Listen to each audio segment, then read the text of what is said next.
તાજેતરમાં અજમેર ખાતે યોજાયેલી 7મી માસ્ટર નેશનલ એથ્લેટિક્સ ચેમ્પિયનશિપમાં જૂનાગઢના ખેલાડીઓએ ઉત્કૃષ્ટ પ્રદર્શન કરી કુલ 13 મેડલ મેળવી ગુજરાતનું નામ રોશન કર્યું છે, જેમાં 5 ગોલ્ડ, 2 સિલ્વર અને 6 બ્રોન્ઝનો સમાવેશ થાય છે।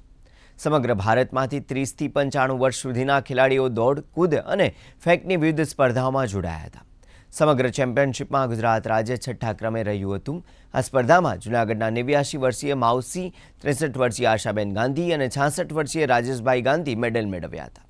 આ સફળતા પાછળ ખેલાડીઓના માર્ગદર્શક અને ગુજરાત માસ્ટર એથ્લેટિક્સના સેક્રેટરી ડોક્ટર હારૂનભાઈ વિહણનું મહત્વપૂર્ણ માર્ગદર્શન રહ્યું હોવાનું જણાવાયું છે। ઈચ્છા શું છે કે હું સારું એવું વર્કિંગ કરું, રનિંગ કરું અને બધાને લોકોને થોડું ઘણું માહિતી મળે કે આ રનિંગથી શરીર સારું રહે છે, બીમારી થતી નથી અને તંદુરસ્તી સારી રહે છે।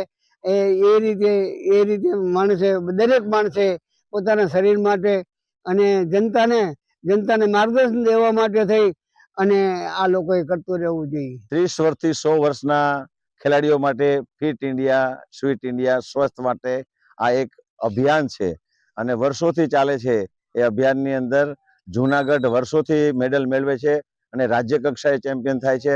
હમણાં જ નેશનલ કક્ષાએ જે અજમેર મુકામે જે 7મી નેશનલ ચેમ્પિયનશિપ હતી, તેમાં જૂનાગઢના ખેલાડીઓએ ખૂબ સારો દેખાવ કરી અને 13 મેડલો મેળવ્યા છે।